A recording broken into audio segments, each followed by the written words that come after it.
श्री गौतम स्मृति 18वां अध्याय। स्त्री धर्म का वर्णन। न स्त्री स्वतंत्र महर्ति।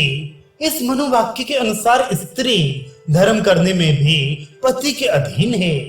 इससे स्वामी की आज्ञा को कभी उल्लंघन ना करे और पति की मृत्यु हो जाए तो मनवाणी से नियम पूर्वक सुकर्म में तत्पर रहे।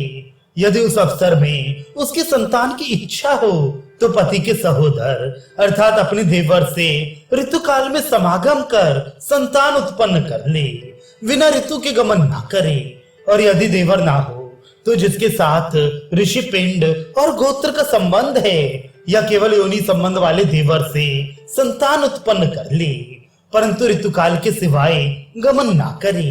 किन्हीं का ये मत है कि देवर के सिवाय अन्य किसी से गमन ना करे और ऋतुकाल के बिना गमन ना करे। देवर से भी दो संतान से अधिक उत्पन्न ना करे। ऋतुकाल के बिना दूसरे की संतान उसके पति की नहीं होती। अर्थात यदि किसी प्रकार सत्य ना हो तो ये संतान उत्पन्न करने वाले की होगी। कारण कि अविधि से ही जीते हुए पति के उसके क्षेत्र में यदि संतान उत्पन्न हो तो ये संतान क्षत्रिय की होगी अथवा उसके क्षेत्र के स्वामी और उत्पन्न करने वाला, इन दोनों की ही यह संतान होगी।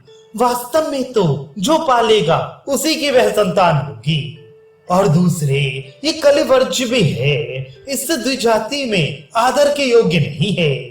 अब पति के अज्ञातवास के धर्म कहते हैं, यदि पति की कुछ खबर ना मिले तो 6 वर्ष तक उसकी बाट देखे। यदि समाचार मिल जाए तो स्वयं उसके पास चली जाए। यदि सन्यासी हो गया हो तो उसके पास ना जाए। अथवा पिता के मरने पर ज्येष्ठ भ्राता के पढ़ने को जाने में क्या कर्तव्य है सो कहते हैं। ब्राह्मण के विद्या संबंध में ज्येष्ठ भ्राता भी यदि इसी प्रकार समाचार रहित हो जाए, उसका समाचार ना मिले तो छोटा भाई उसका कन्यादान, अग्नि रक्षा, यज्ञोपवीत तथा विवाह करने को 12 वर्ष तक उसके आने के बाद देखे, पीछे उसका विवाह कर दे। कोई कहते हैं कि 6 वर्ष तक उसकी बाट देखे। यदि पिता आदि उसको ना बिहाते हो तो कुमारी 3 ऋतु बिताकर पिता के दिए हुए अलंकार भूषण त्याग कर स्वयं किसी श्रेष्ठ कुल के वर से विवाह कर ले। ऋतु के पहले ही कन्यादान करना उचित है। ऋतु के पहले कन्यादान न करने से कन्या का पिता आदि पाप युक्त होता है।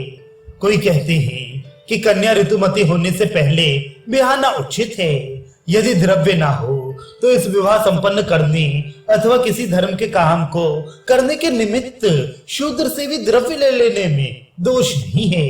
दूसरे कार्य के निमित्त भी बहुत पशु वाले शूद्र से, हीन कर्म करने वाले 100 गौ के स्वामी से, अग्निहोत्र रहित ब्राह्मण से तथा सहस्त्र गौ के स्वामी सोम पीने वाले ब्राह्मण से धन ग्रहण करे। जब भोजन ना मिले और 7वीं बेला आ जाए तब अहीन कर्म श्रेष्ठ कर्म वाले के यहाँ से भोजन कर ले। यदि राजा पूछे तो उसे सत्य सत्य कह दे। धर्म के आचरण में बाधा हो तो राजा वेदवित तथा शास्त्र संपन्न सुशील ब्राह्मण का भरण पोषण करता रहे। ऐसा न करने से उसको दोष लगेगा, पालन से दोष ना होगा।